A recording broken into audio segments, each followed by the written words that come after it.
अमुक ऐसा करती हैं, समाज ऐसा है, वो ऐसा है, ये ऐसा है, ये तो बुढ़े बनने की तैयारी है। और जो जैसी परिस्थिति, जैसा समाज, जैसे लोग, और उन सब विषम परिस्थितियों के बीच में हम क्या गुल खिला सकते हैं, क्या नई चेतना ला सकते हैं, ये है युवा और युवती का जीवन। मेरे सामने बहुत बच्चे बैठे, माता पिता बैठे, समाज सेवी और राजनीतिक लोग। हमारे देश की पहचान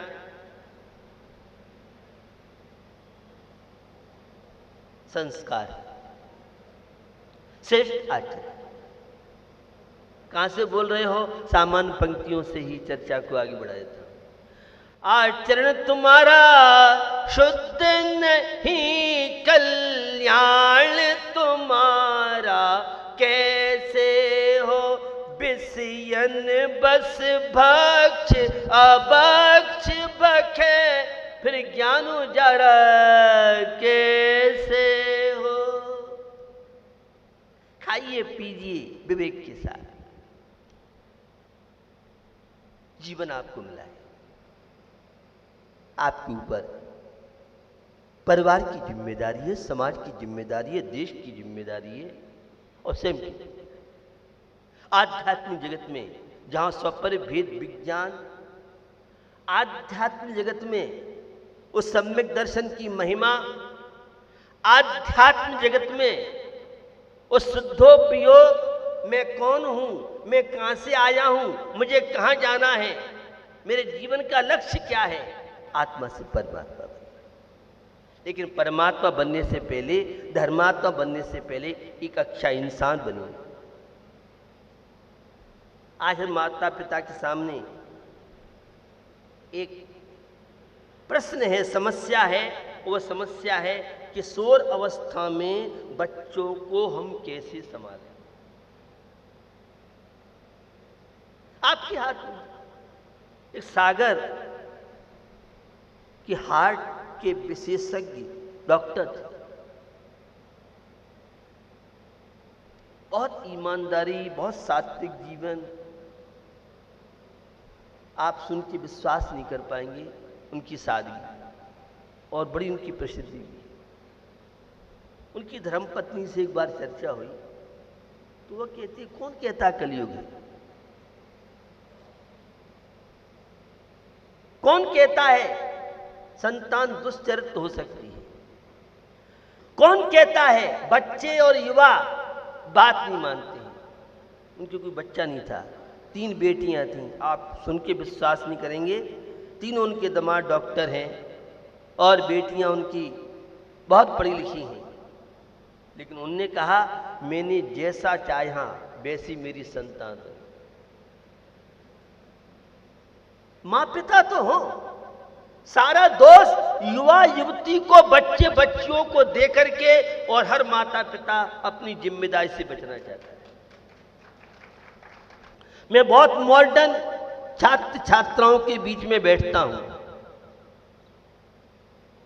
101% ऐसे छात्र छात्रा जिन्होंने कभी अपने जीवन में दिगंबर मुनिराज के दर्शन नहीं किए, बहुत टैलेंट हैं। और हम ऐसे छात्र छात्राओं को, युवा युवती को, उनकी सोच बदलते हैं। ऑल इंडिया प्रतिभा सम्मान की बात आपने संचालक महोदय सुनी। आप जैसा चाहें, जो चाहें, वो आपका बालक, आपकी बालिका, आपका युवा युवती, लेकिन इसके लिए बलिदान करना पड़ेगा आपको। अपने शौक का बलिदान करना पड़ेगा। एक बहुत बड़ा काउंसलर, आप विश्वास नहीं करेंगे, लगभग 3000 सब्जेक्ट की, वर्ल्ड की जानकारी रखता है। एजुकेशन की शिक्षा की बात कर रहा हूं। और कुछ लोगों की यह धारणा है, पढ़े लिखे लोगों के अंदर धार्मिक आस्था नहीं होती है। लेकिन मेरे जीवन का तो अनुभव विपरीत है। मैं सिविल कोर्ट से लेकर सुप्रीम कोर्ट के एक से एक सीनियर एडवोकेट्स के बीच में बैठता हूं, जिसकी फीस एक बार जज के सामने उठने की 40 लाख से लेकर 80 लाख और 1-1 करोड़ तक की फीस एक बार की, पूरे केस की बात नहीं कर रहा हूं। ऐसे एडवोकेट के बीच में बैठता हूं। मैं बैठता हूं पूरे देश के एक से एक सीए, जिसके अंडर में 200 से लेके 500 सीए काम करते हैं, और विश्व सुंदरी जैसी जिसकी क्लांट है, ऐसे सीए के बीच में बैठता हूं। मैं बैठता हूं 1000 इंजीनियर्स के बीच में, 1-1 करोड़ रुपए महीने की सैलरी। मैं बैठता हूं देश की बहुत बड़ी क्रीम, बड़े बड़े पदों पर, बैंक के बड़े बड़े पदों पर, और वर्ल्ड के बड़े बड़े साइंटिस्ट के, वैज्ञानिकों के बीच में बैठता हूं। और उनकी जब सोच देखता हूं, हाई कोर्ट और सुप्रीम कोर्ट के जज की जब सोच देखता हूं, तो मुझे लगता है, आज पवन जैन जी यहां पर आ चुके हैं, जो मध्य प्रदेश के डीजीपी हैं, और मुझे उनके विषय में मुरैना की किसी जैनित्र ने मुझे बताया कि वह मुरैना में जब एसपी थे तो उनकी गाड़ी मंदिर के सामने रहती थी, तो हम जैनित्र जो युवा उनकी गाड़ी को देख करके आश्चर्य करते थे। एक जिले का एसपी होने के बाद, वरिष्ठ पुलिस अधिकारी होने के बाद, आज तो मध्य प्रदेश की पूरे आईपीएस में उनका दूसरा नंबर आता है। लाखों लोग उनके अंडर में, कितने डीआईजी, कितने आईजी, कितने एसपी उनके अंडर में काम करते हैं। और जब उज्जैन में मेरा प्रवास था, तो मेरा पुलिस लाइन में भी एक स्पीच हुई, एक कोर्ट में भी स्पीच हुई, जेल में स्पीच हुई। आश्चर्य जब हुआ कि वे आईजी जैसे पद पर रहने के बाद धोती दुपट्टा पहने के मुझे आहार देने पहुंच गए। मैंने, पुलिस वाले तो बड़ी बदनाम मानी जाती है। तो मुझे बड़ा आश्चर्य हुआ कि एक वरिष्ठ पुलिस अधिकारी, आईजी, बहुत बड़ी, आप सब जानते हैं, मैं क्या बताऊं। तो मैंने पूछ लिया रात्रि भोजन कि मैं रात में एक भी नहीं खाऊंगा। तो मैंने बड़ी आश्चर्य हुआ। मैं आपको बताना चाहता हूं कि एक से एक प्रबुद्ध वर्ग के अंदर धर्म के प्रति श्रद्धा आस्था की कमी नहीं है। पहले मैं कौन सी बात बताऊं, वह जो 3000 सब्जेक्टों की जानकारी रखता है, पूरे देश और विदेश के कोचिंग, कॉलेज, सारे विषय रखता है। और जो उसकी बिटिया से मैंने बात की, 10-12 वर्ष की बालिका होगी, बेटा टीवी देखते भोजन करते हो? हमारे घर में तो टीवी नहीं है। पिताजी खड़े थे, मैंने पूछा काउंसलर से क्या बात है? महाराज, हम अपनी बेटी का भविष्य बनाना चाहते हैं, इसलिए हमने अपने घर से टीवी का कनेक्शन अलग कर दिया है। आगरा में कितने धर्मात्मा हैं, कितने माता पिता, दादा दादी ऐसे हैं जो अपने बच्चों के भविष्य को अच्छा बनाने के लिए, और हम टीवी जैसी चीज, अब तुमसे हम तो टैबलेट और व्हाट्सएप और उस पे फेसबुक पे लगे रहो 12-1 बजे तक, और बच्चे से कहो तुम्हें मोबाइल नहीं चलाना है, वो कहता है पहले तुम अपना मोबाइल बंद करो, बाद में हमसे बात करना। दोष हम बच्चों को देते हैं, दोष युवा युवती को देते हैं। हमारी युवा युवती बहू बेटे बहुत अच्छे हैं, ये 60, 70, 80 वर्ष के बच्चों को हम कैसे समझाएं? ये बड़े बच्चों को समझाना बहुत मुश्किल है, और छोटे बच्चे तो मेरी बात बहुत जल्दी मान जाते हैं। और देखा होगा मैं बच्चों के प्रति बहुत ध्यान देता हूं। मेरी धारणा है एक बच्चा अगर व्यसन से बच गया, बुराई से बच गया, एक बालक अगर अपने माँ पिता को माँ पिता स्वीकार कर लेगा तो पता नहीं कितने बच्चे बच्चियां आदर्श बन के देश और राष्ट्र का गौरव बढ़ाएंगे। एक कन्या अगर मंदिर से जुड़ जाती है, अपनी मां को मां समझती है, क्योंकि मंदिरों के संस्कार जिन छात्र छात्रा, जिन बच्चे बच्चियों में होंगे, वे बच्चे अपनी मां को मां, पिता को पिता समझेंगे, और जिनका मंदिर से कोई लेना देना नहीं है। यहां दिल्ली के बहुत बड़े व्यापारी बैठे हुए हैं, बहुत बड़ा सोने का कारखाना है, और उनकी धर्मपत्नी तिजारा की रहने वाली है, विकास जी हैं। दोनों बच्चों को उस मां ने ऐसा बचपन से ढाला है संस्कार, और प्रयास करते हैं कि महाराज के पास हर महीने में अकेले नहीं आते, बच्चों को लेके आते। ऐसे पता नहीं कितने माता पिता, और मैंने दिल्ली नहीं ऐसे अनेकों शहरों के जो माता पिता मेरे सामने छोटी अवस्था में बच्चों को लेके आती, आज उनकी शादी हो गई लेकिन कोई गलत आदतें उनके जीवन में नहीं पड़ी, क्योंकि उनके माता पिता ने शुरू से महाराज से जुड़ा, मंदिर से जुड़ा।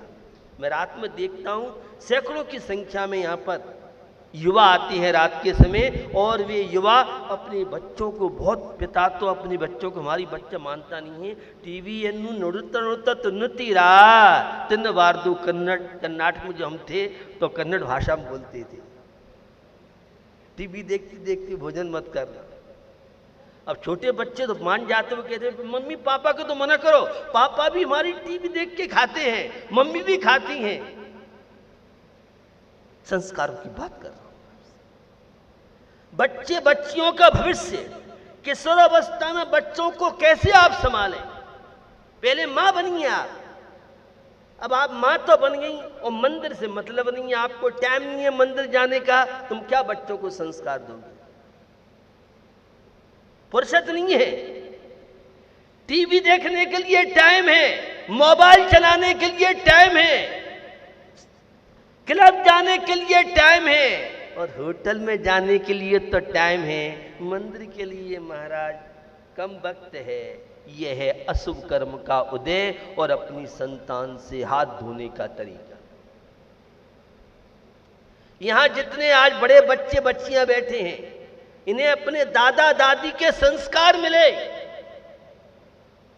10 लक्ष्य पर्व में, अन्य दिनों में अपने बच्चों को अभिषेक और पूजन में छुट्टी में साथ लेके जाते थे। आपने वह शब्द सुने हैं, हर माता पिता स्कूल के लिए तो बच्चे को जगाते हैं, लेकिन छुट्टी के दिन कितने ऐसे माता पिता हैं, हरि पर्वत में साधु संग आया है, जब 6 दिन तुम बच्चे को स्कूल के लिए जगाते हो, तो एक दिन छुट्टी के दिन हरि पर्वत में हम वह अभिषेक पूजन स्वयं करेंगे, बच्चों को भी कराएंगे, और महाराज के प्रवचन का भी लाभ। वो महाराज आपको मालूम नहीं है, आज जितनी परीक्षाएं वो संडे के दिन रखी जाती हैं, और वो होमवर्क है और कोचिंग है, और कई तरह के बहाने बना करके आप बचने का प्रयास करते हैं।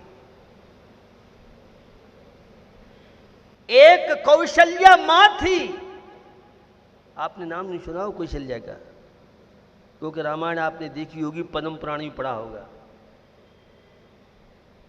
दशरथ का नाम नहीं आपने सुना होगा। आज दशरथ जैसे पिता हो और कौशल्या जैसी मां हो, तो आज भी सीता और राम ही राम पूरे देश में और विश्व में दिख सकते हैं।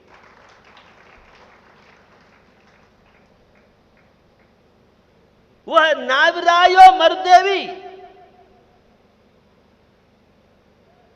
वह पता नहीं कहाँ आईसीयू के बैंक में पहुंच गए। पंच कल्याण के दिन तो उस त्रिशला के और सिद्धार्थ के गीत गाए जाते हैं, पूजन में तो उन्हें याद करते हैं, लेकिन मंदिर में मत छोड़ जाओ। उस सिद्धार्थ जी को घर में लेके जाओ, त्रिशला को घर में लेके जाओ। कितने पंच कल्याण प्रतिष्ठा महोत्सव और कितने पूजन पाठ आप कर चुके हो, और एक भी त्रिशला मां आगरा में तैयार नहीं हुई, एक सिद्धार्थ नहीं बना, एक दशरथ कौशल्या नहीं बनी। कैसा दाम्पत्य जीवन आपका है बंधुओं।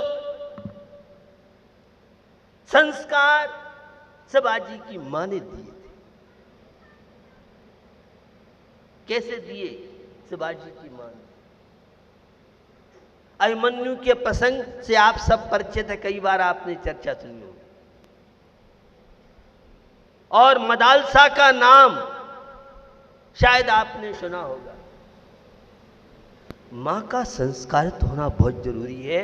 और मैंने शायद कल या पिछले दिन चर्चा की थी कि मां बनने से पहले कोचिंग काउंसलिंग अवश्य होनी चाहिए। मां के क्या दायित्व बनते हैं, पिता के क्या दायित्व बनते हैं, क्या जिम्मेदारी है दाम्पत्य जीवन व्यतीत करने के लिए, संस्कारों की बहुत आवश्यकता है। आज जो परिवार हमारे टूट रहे हैं, आज मां और बेटी में, मां कांग्रेस में जा रही है तो बेटी भाजपा में जा रही है, पिताजी सपा में जा रहे हैं तो बेटा बसपा में जा रहा है। ये 36 का आंकड़ा, ये 36 का नाम अधर्म पाप है और 63 का नाम धर्म है, सम्यक दर्शन है, संस्कार है। कैसे बच्चों में संस्कार दें? तो पहले जितनी यहां माताएं बैठी हैं 24 वर्ष में एक बार मंदिर पहले स्वयं जाएं, तब आप बच्चों से उनका भविष्य उज्जवल की कामना करें।